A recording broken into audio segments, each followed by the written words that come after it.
Nuke, where'd you get it? What? You want one? Copy that.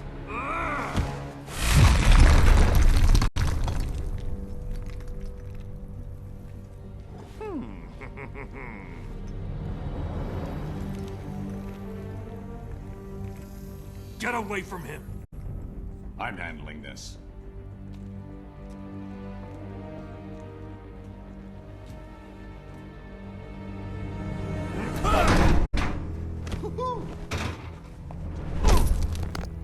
You drugged me! Made me... Oh, buddy. Lois. I didn't know you started. Son.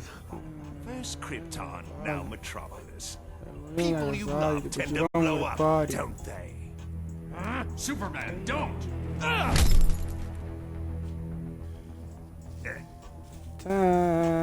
That's why I like you, too. Superman. You're much more gullible than...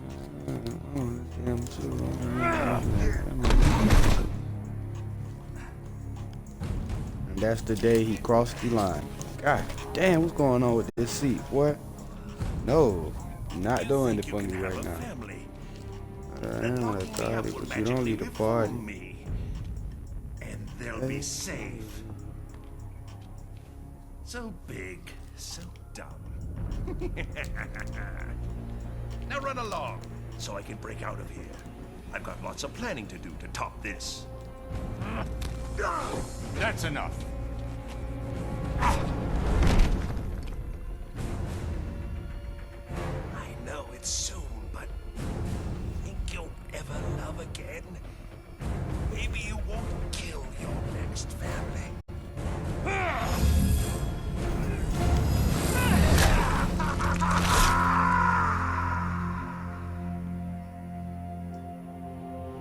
Superman said, fuck that. That nigga got to die. That nigga got to die. You done took Lois from me?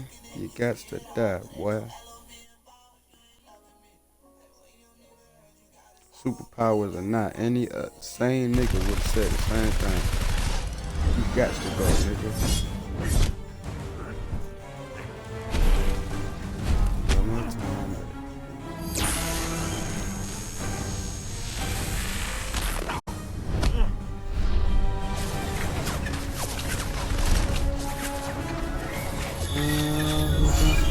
No company. Had it all, no company.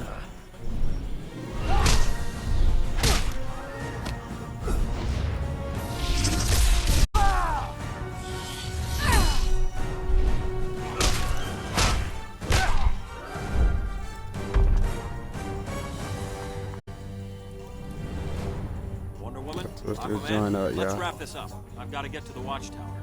Before Luthor throws something else at us. Doomsday. Should have been a combined assault. Clark sometimes forgets he can't do everything himself. How many fights going on right now?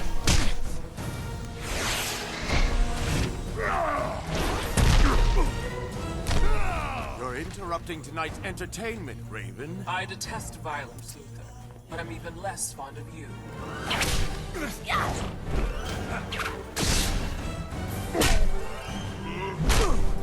God damn, Cyborg.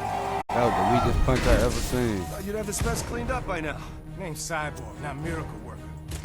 Nightwing to Batman, you there? I could use your help. After I check out Arkham, have to make sure Luthor didn't bust him out. No keep.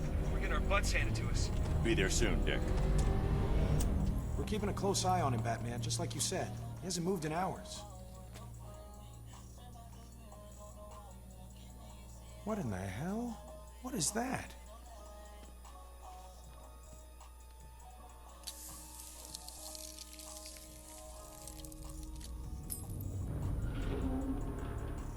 How'd Joker do this? He didn't. The real trap is behind us. You're so clever.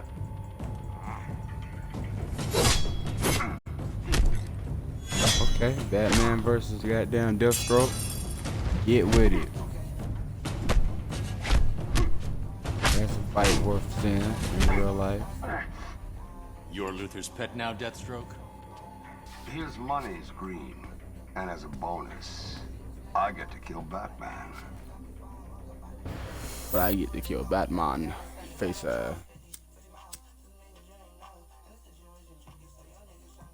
yeah, but with that blicky, you gonna got that for sure. What's up? I got my little joint rolled up, yo. Let me get this shit going. Cause you mine, I. What's better than that?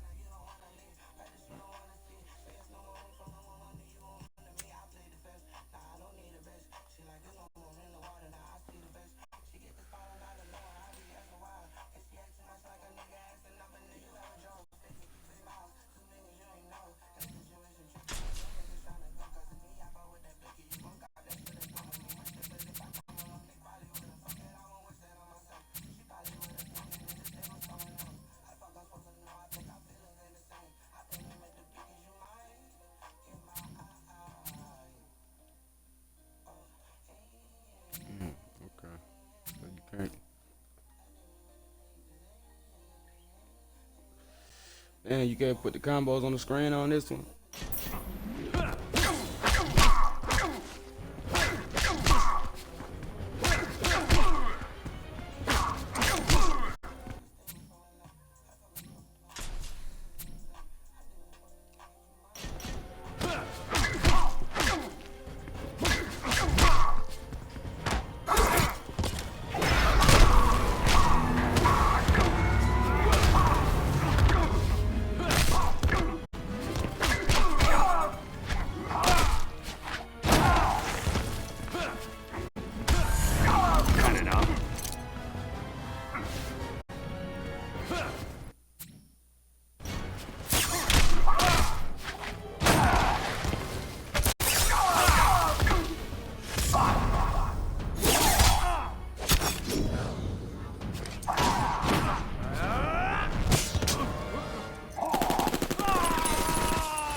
He'll have to kill me.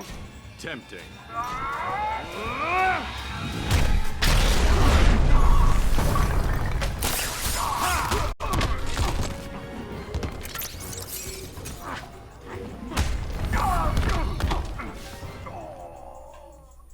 Sorry, Deathstroke. No bonus. Batman to Watchtower. Come in. Nightwing.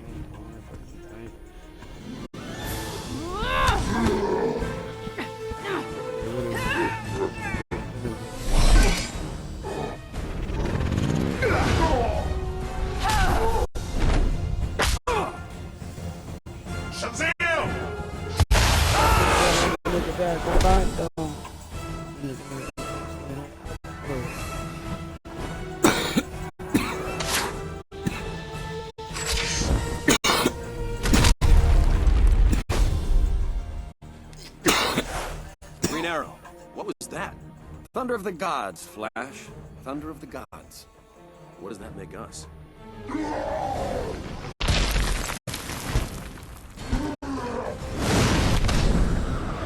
Poor slobs who clean up the mess.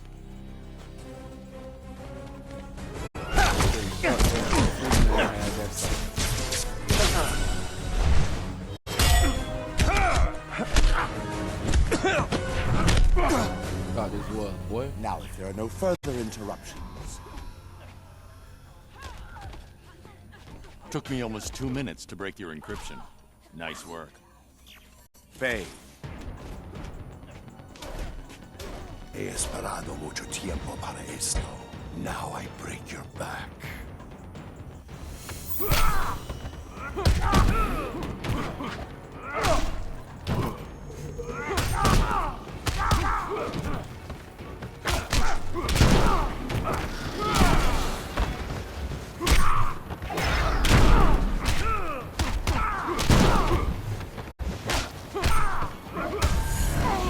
I ain't gonna.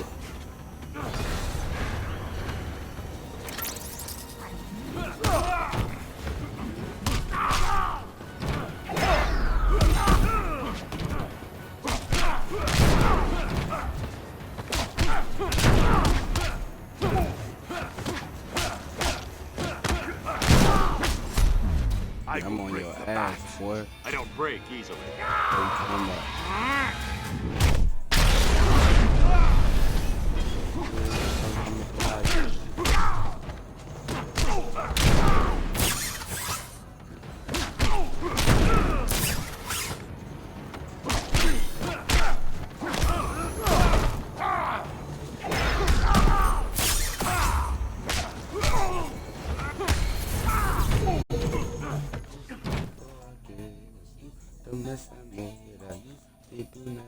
Bane, Catwoman, Grundy.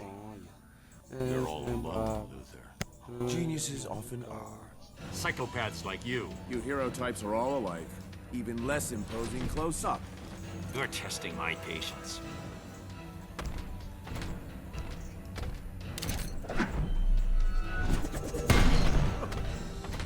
Resigned to throwing toys?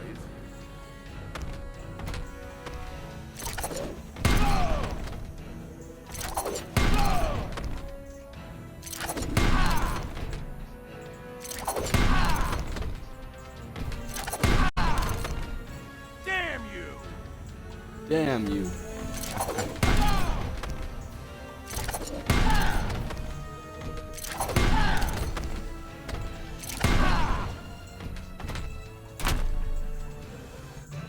Time to teach you humility.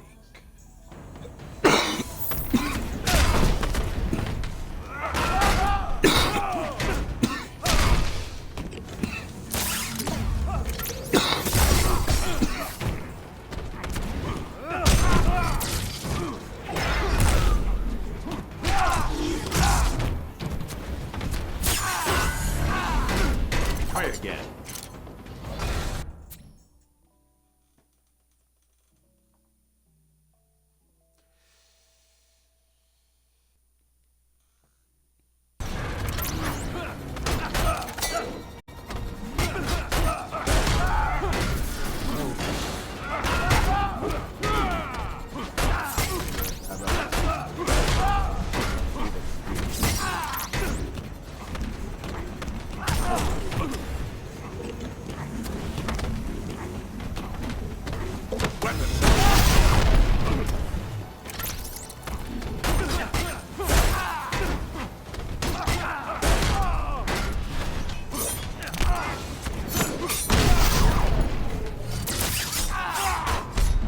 All brawn, no brains.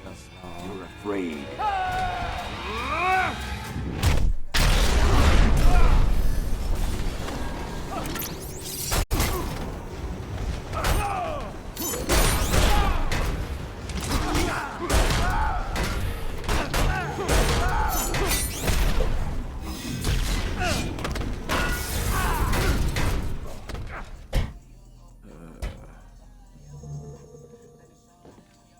Try this on, genius.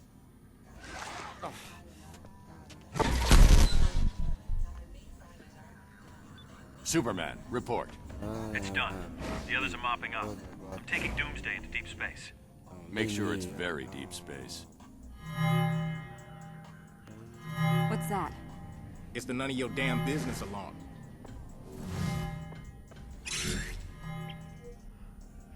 Radiological, Metropolis. I can see the headlines. Justice League fails. Clown kills millions. You gave him a nuke? Most of the League dies, and Superman's beloved city is vaporized. I console the masses by offering to rebuild it in my own image of... He was done.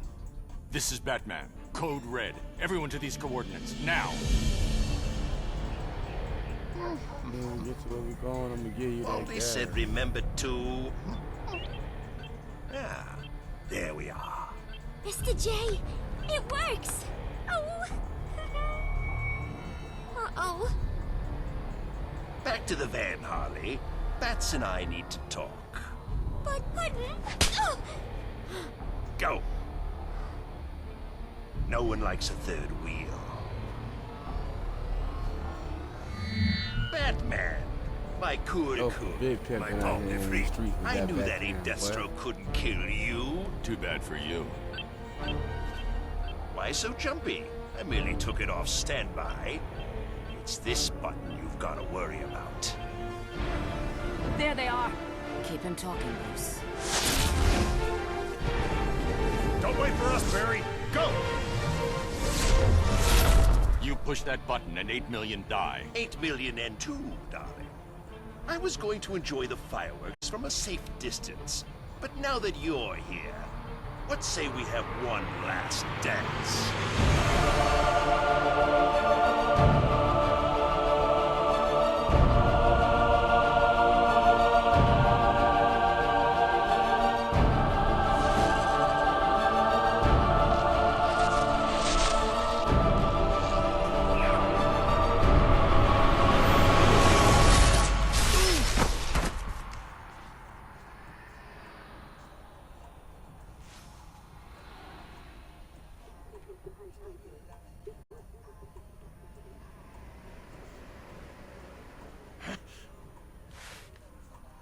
What the hell's the matter with this thing? This is somehow your fault. Metropolis, and yet...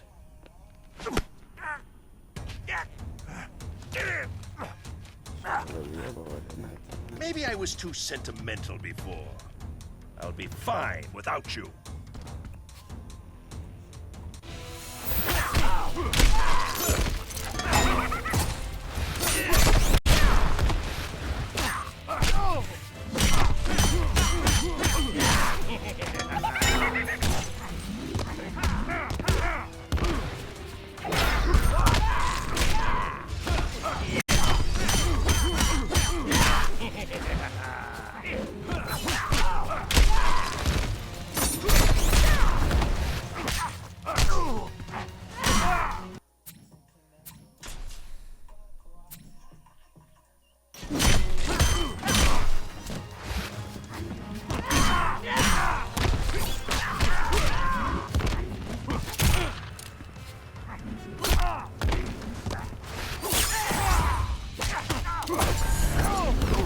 Try again.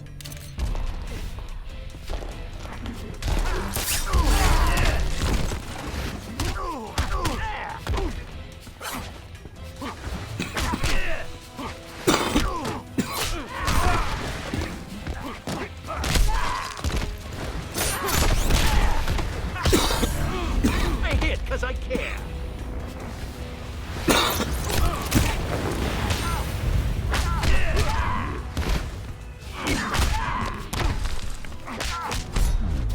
Smile. I am smiling.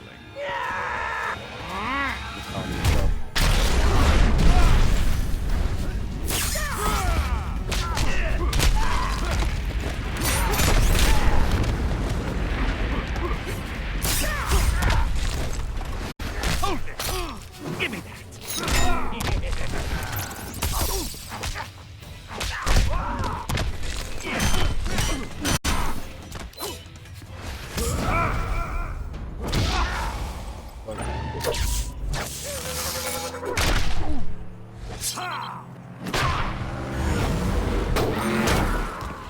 Don't get up.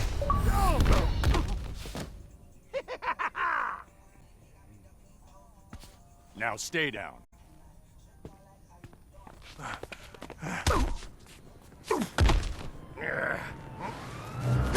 And keep quiet.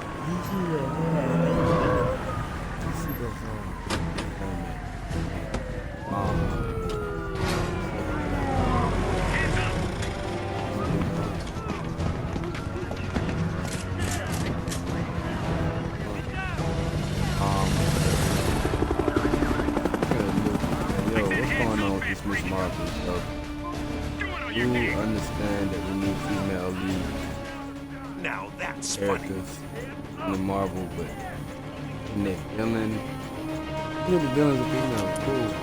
The villain be threatening. The villain in Marvel and Miss Marvel is not threatening. If y'all have the least able only, then give us a knockoff version of Ronin, which makes the movie a knockoff because it doesn't seem like a real threat. But it's gonna be everything, super powers that's gives her the ability to beat 3 Marvels. Is that right? Just some punks. Like I that think sugar 3 clan idiot we almost Captain Danvers to be able to beat, lost to be able to Batman. go through the whole movie by herself. But they got to do this metaverse shit to where one of them use their power, they switch with the other person. That's stupid. Who wants to watch a movie full of that? Gotham, Just give us a real movie. So, temporal displacement? Alternate Earth? Could be either. We may have jumped to a different dimension. Or events in our own timeline have changed, and we're in a new, altered present. We need to determine which. Do us a favor, stop bombing our movies, give us something worth The Watchtower watching. should have picked up any Okay. anomalies, right? The Marvel. Watchtower might not exist. I can't make Then those our claims. generation grew up on the comics and the comics, DC and Marvel and all that shit. So stop trying to make this shit for our This kids, is an altered okay? timeline. We might find a record of the triggering. Like what dude said in the comments, I guess I'll be taking my daughter to go see Miss Marvel. Let's It's you not and for I check us. things out here. I mean, Marvel, nearest it's power not for bank? us. It's like y'all stop making the movies for us. We're the ones Well, at least that that y'all hasn't changed. supposedly making it for. Stay low. I'll be back ASAP. That's stupid. They're gonna learn. The shit show. Where did you say the battery was? Carol Ferris's office. Left at the next hallway, third door on the right. It's the 4th door.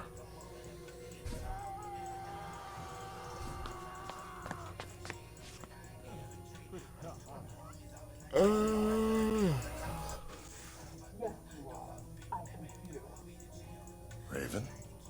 Cyborg? This is your final chance to accept the High Counselor's amnesty, Deathstroke.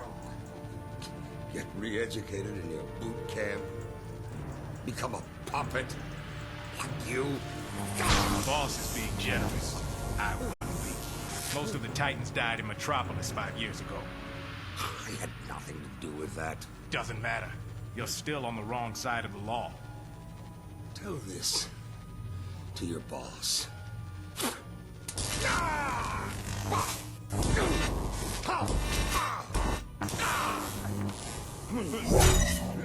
This how things work here? So you're green again? Something's not right. He's Hal Jordan, and Stand down. You're done here. Definitely not ours. you feel his pain? Not yet. After we're done with Deathstroke, how about the 3 of us go talk to the High Council? Enough! Whoever you are. You're under arrest.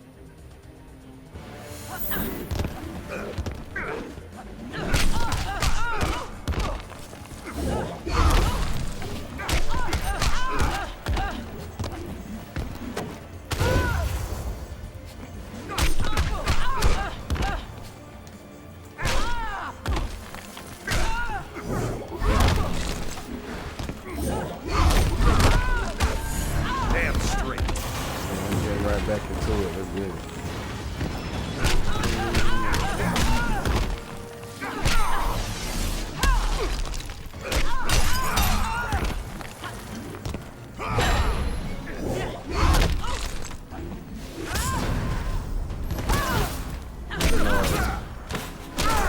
Darkness, take it!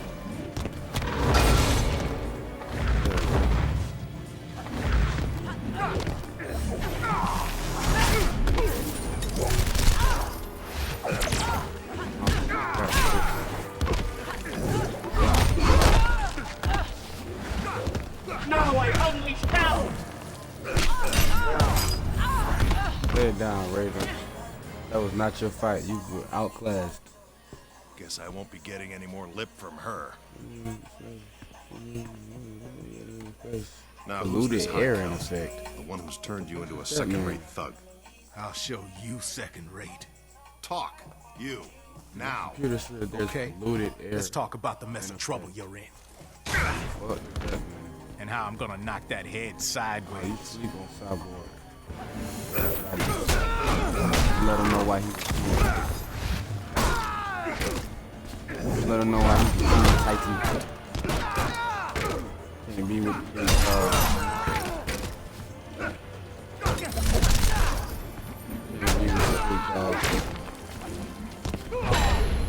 Try somebody else. Beware my power.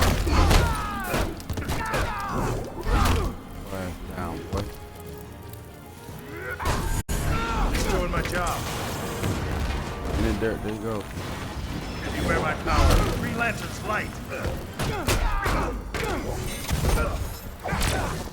Wake up off the way out.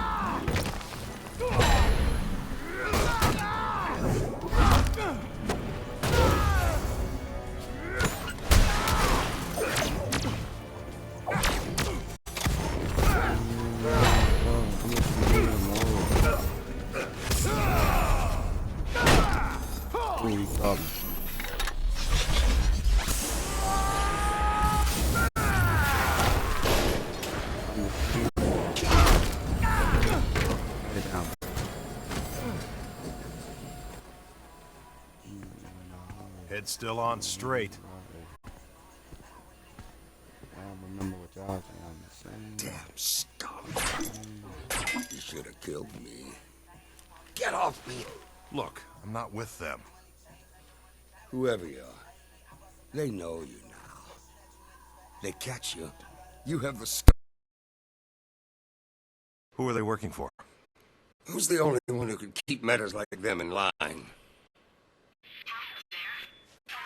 Wonder Woman. Sinestro. On my way.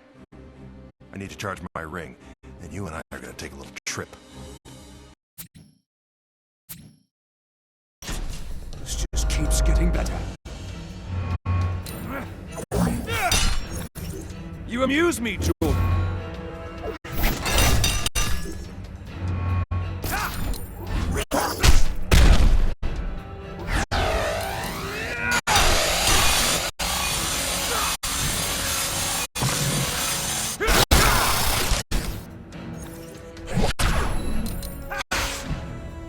Eat this, Sinestro.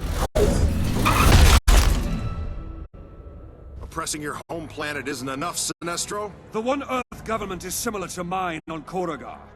An alliance was logical. So for now, I tolerate humans. Even Hal Jordan. My doppelganger has joined your side. As did all who wish to live.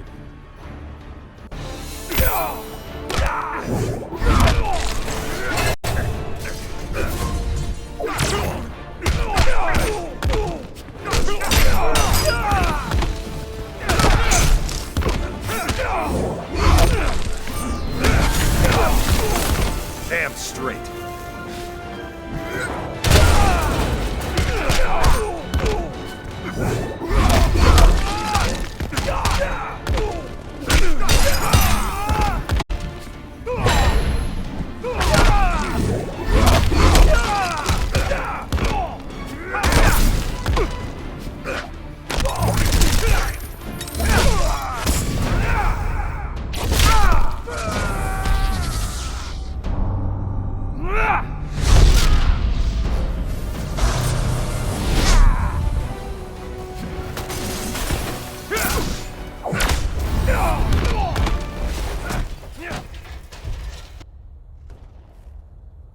I'm resisting arrest.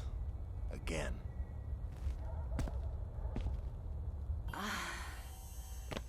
You okay?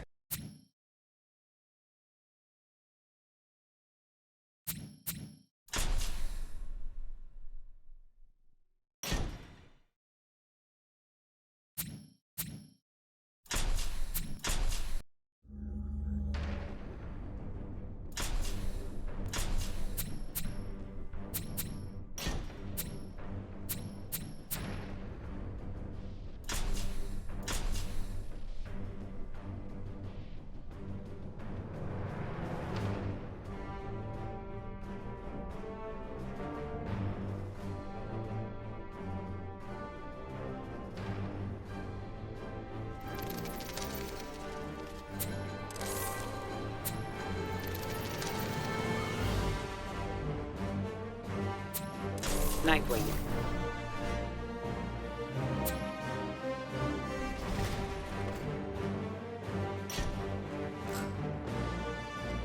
Nightwing. The Joker.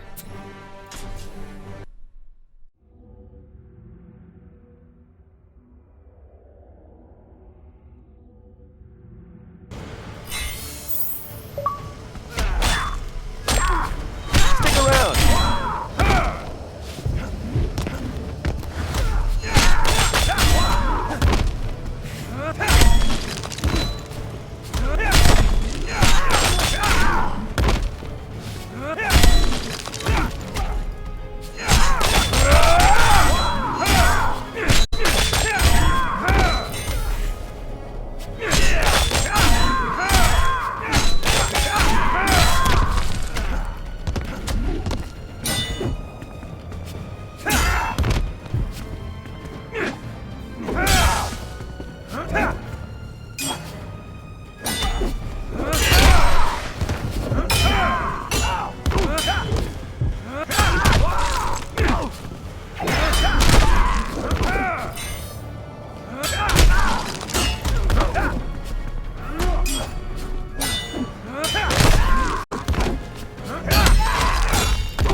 student loan debt. Process is simple.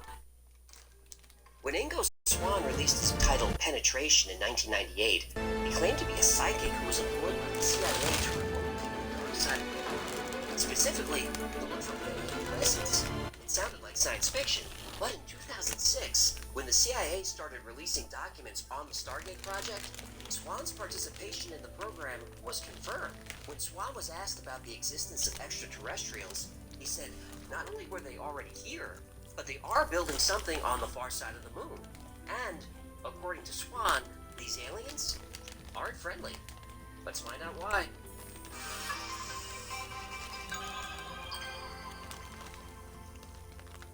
When Ingo Swann was a child, his family noticed he had psychic potential. When he got older, he wanted to explore this talent, so he began volunteering for experiments in ESP. At first, researchers tested Swann to see if he could influence plants with mental activity, or alter the temperature of an environment using his mind. And Swann was successful enough that more and more scientists became interested in him. But it was a few years later where Ingo Swann would find his specialty. In the early 1970s, Swann was part of a study for the American Society of Psychical Research. And this study involved Swann sitting in a chair and attempting to project his consciousness into sealed boxes, which contained symbols that Swann would try to read. During one experiment, he was asked to see what he saw inside of a box, and Swann said he saw nothing, just darkness. The researcher was disappointed and said, "Oh, that's too bad, let's try something else." Swann said, "No, I see darkness because the light bulb inside the box is burnt out." The researcher was puzzled. He walked over to the box, opened it, and sure enough, the light was out, and a star was born.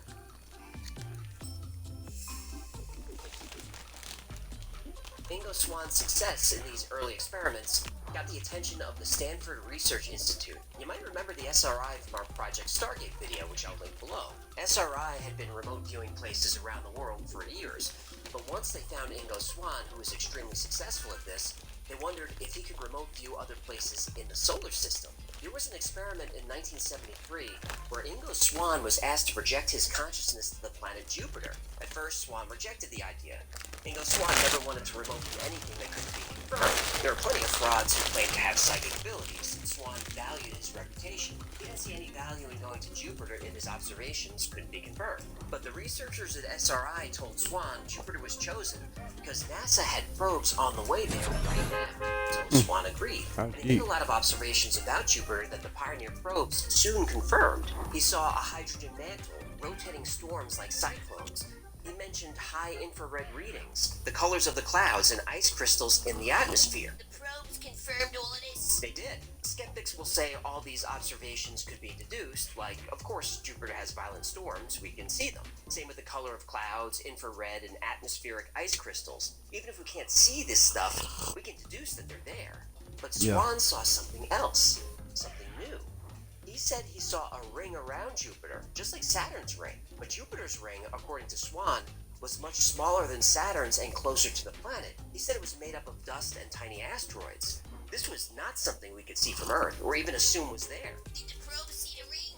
Unless he had Pioneer research probes in already. 1973 and 1974 This did not is see not a faint swinging. ring around Jupiter. But when Voyager 1 passed by Jupiter in 1979, there was a ring. I am not this body. In terms of consciousness, and consciousness can go places where the body cannot. Ingo Swann was so accurate as a remote viewer that people began to take notice, specifically the United States government. Of course. In March 1975, Ingo Swann received a call at 3 in the morning. He was told to go to Washington and visit the Museum of Natural History. There he should stand near the elephant in the central rotunda at noon. So, he does. Right on schedule, a military-looking man approaches him and hands him a card. It reads, "Do not speak or ask questions. This is for our safety as well as yours. Please follow me." He's led to a car and seated next to another military-looking man. And in his book, he calls these guys the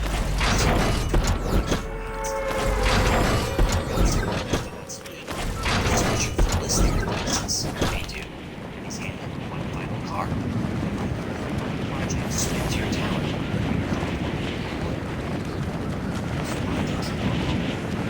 Months between the state of March and Swann's hand.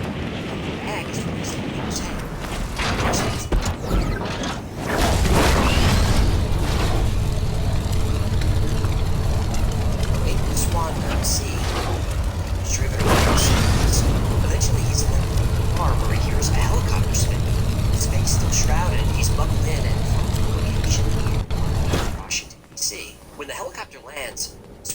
to a quiet building and then into an elevator. The doors open and the bag is finally removed. Swan blinks his eyes, adjusting to the light, and a kindly looking man introduces himself as Mr. Axelrod. Ingo Swan is obviously nervous, and Mr. Axelrod sees this. He smiles, tells him not to worry, that he's in no danger, and offers him a cigar. Swan gladly takes one. It's his brand. The men go to an office, sit and enjoy a cigar where Mr. Axelrod makes a proposal. Axelrod says he represents a group who would like Swan to participate in a remote viewing project. For his effort, he would be paid $1,000 a day in cash, which in today's money is over $6,000 a day. Inflation, huh? Yup. Talk about the Federal Reserve and what a scam it is. Not in this video. On it, defend! Okay, settle down. So, Ingo Swan... First, speak of it for at least 10 years. The other catch, in a few days, Swan isn't to leave the facility. He'll be provided with a comfortable room, TV, a gym, swimming pool, and anything he needs. If he takes the job, he stays on site under constant surveillance. Now, Ingo Swan is quiet for a while. As crazy as the past few years have been, he's never been through anything like this. Mysterious calls in the middle of the night, clandestine meetings, subterranean facilities, and now a kind but strange man offers him a lot of cash for an unknown mission. Axelrod sees Swan processing all of this and finally asks if he agrees to the terms. Instead of this, Axelrod puts out a cigar, shakes Swan's hand, and says, "Good, get some rest. Tomorrow, we begin." When you die, you go to another life.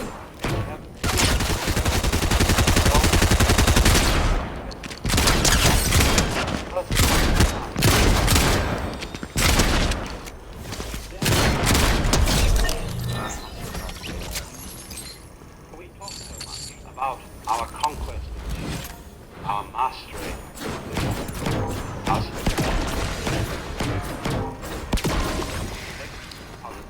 the young and the youth, which are five phenomena.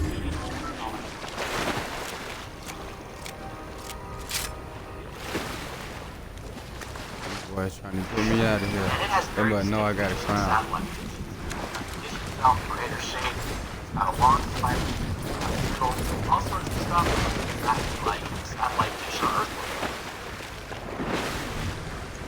The next morning, Axelrod tells Ingo Swan. Swan is confused by this, but Axelrod reminds him. No questions. Right. Swan is given a list of coordinates and goes through them one by one. Some locations, he doesn't see anything, but others he was able to view large cliffs, see craters, and pools of white powder. All the things you'd expect to see on the moon. Finally, Swan comes across something interesting and confusing. He describes seeing tracks on the surface, tracks that seem to have been made by tractors or some kind of machinery. He sees patterns that look like they were made by wind, even though the moon has no atmosphere. Supposedly. Supposedly. Swan gets the sense that there is atmosphere there. Swan goes into a crater, which is something is that the light is diffused. It's impossible on the moon. You need atmosphere to scatter the light, so if it's not the atmosphere, it's maybe moves closer to the light. It sees something that looks like an airfield. Structures like hangars, roads, machinery, across craters and chasms. Evidence of a lot of activity. Cut rocks are perfectly like they were done with a large earthquake. It sees some structures emitting light of all different colors. Swan goes in for a you can see a fine mist inside the structures, and that same eerie green glow. Swan moves closer. He goes right up to the windows.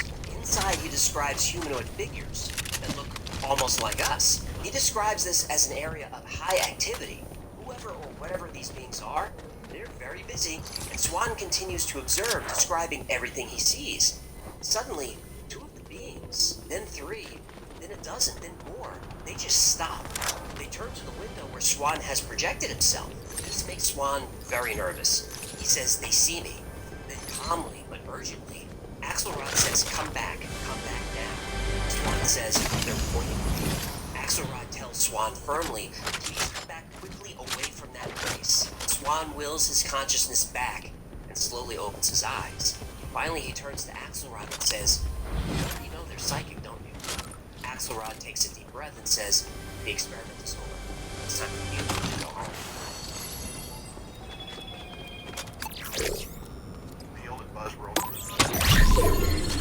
medical channel and spoke directly with the chief medical officer. Say, they're here, parked on the side of the river, watching. Knowing that Swan's moon experiment was over, Mr. Axelrod and his secret organization wasn't in engagement. About 6 months after leaving Washington, D.C., Swan was in a supermarket. One night, grocery shopping, he spotted a stunning woman. He describes her as one of the most beautiful he's ever seen.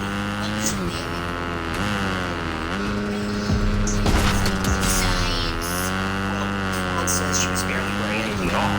Shorts, bikini top, the tallest high heels he'd ever seen.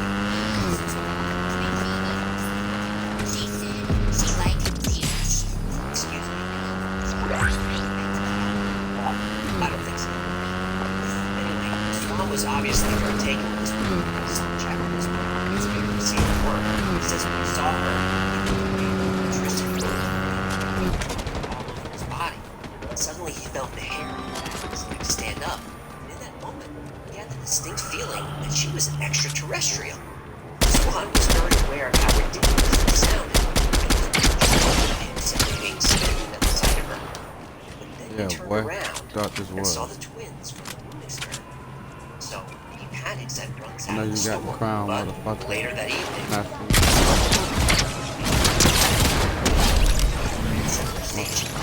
thought this was.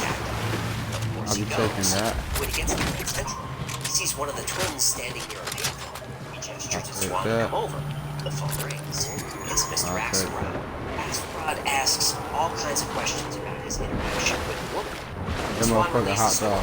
At first, Axelrod is suspicious. He demands to know if he knows her, if she saw him, if she might be following him. But Swan doesn't understand any of this, and he starts to become frightened. He tells Axelrod he's never seen him before, and he's never had any contact. Finally, Axelrod tells Swan, "Just stay away from her." Swan asks who she is. Axelrod says, "All you need to know is that she's very dangerous." Swan says he understands, and they chat for a while. Axelrod asks him how his remote viewing success rate is doing. Swan says he's almost 65% accurate, but not quite there. So Axelrod says, when you get to 65%, write the number 65 on a note on your desk. There. And just like that, Axelrod hangs up. Swan doesn't hear from Axelrod for a year, but he finally gets his remote viewing success rate to 65%, just as he was instructed. Swan honestly the paper, places it on his desk, and goes home. The office is locked, and nobody knows the code. It's 6 o'clock in the morning. The note is gone. And on the desk is what looks like a button. Within the power, someone scribbled 2 words. Expect contact. A few days after Ingo Swan was told to expect contact, he was heading to the university cafeteria with Mr. Axelrod. Axelrod walked right up to Ingo Swan, shook his hand, and asked if he could be with him for 4 days. Swan said sure, and asked where they were going. Axelrod smiled at him and asked, "Have you ever seen a UFO?"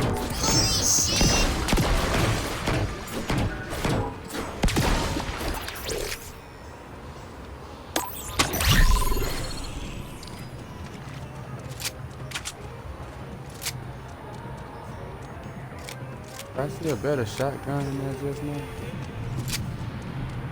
Better shotgun. Ooh.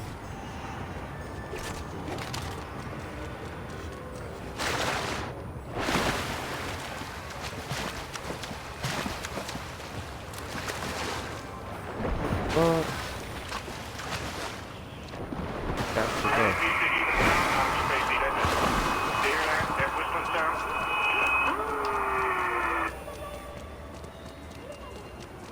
Private jet landed a few hours later. Ingo Swan wasn't told where they were, but they had been flying due north for hours, so he assumed it's France. Still got my crown, motherfucker. Mr. Axelrod and twins Swan. Swan was given a thermal oxygen suit and asked to remove everything. For 2 hours through the winding mountain. Axelrod said that his work had been important. So why it was possible? Destination. They can't talk or make any noise whatsoever.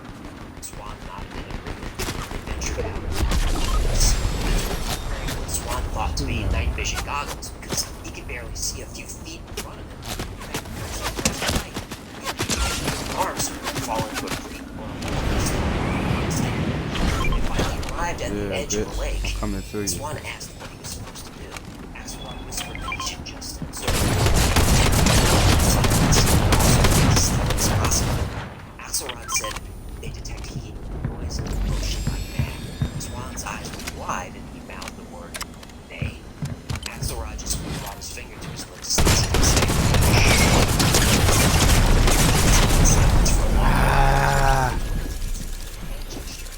Axelrod said, "It's begun." At first, Swan didn't see anything, just a fog coming off the lake. But slowly the fog began to change. Swan said the fog was neon white. At first neon blue, which slowly changed to what he called angry purple. The fog started getting thicker and thicker, and then up from the lake, a triangle-shaped craft emerged. It was about 90 feet wide, and emitted a pulsing hum. Suddenly, light was shooting from the craft, hitting different locations around the area. This was the shadow they had to move, so they did it. Then a beam of energy came from the were, and Swan remembers hearing a loud crack like lightning. Swan was so stunned, he had to actually be dragged from the area. And Swan looked over his shoulder and saw water from the lake somehow being pulled into the craft. He described it as a reverse waterfall. And on the drive back, everyone was completely silent. Swan just stared out the window, trying to absorb everything he just saw, piece it together. When the van arrived at the airport, the sun was starting to come up. And Swan said, "I finally know what's going on." Axelrod said, "Go on." Swan said confidently, "This was an unmanned drone." And Axelrod, like always, never confirmed or rejected Swan's ideas. He simply asked Swan to continue. Swan said, "It's a resupply mission. They're mining the moon and they need our water." Axelrod smiled at this. He didn't agree, but he didn't disagree either. Axelrod shook Swan's hand, thanked him, and gestured toward a waiting plane. Ingo Swan would be flying back alone, and he never saw Axelrod or the twins ever again.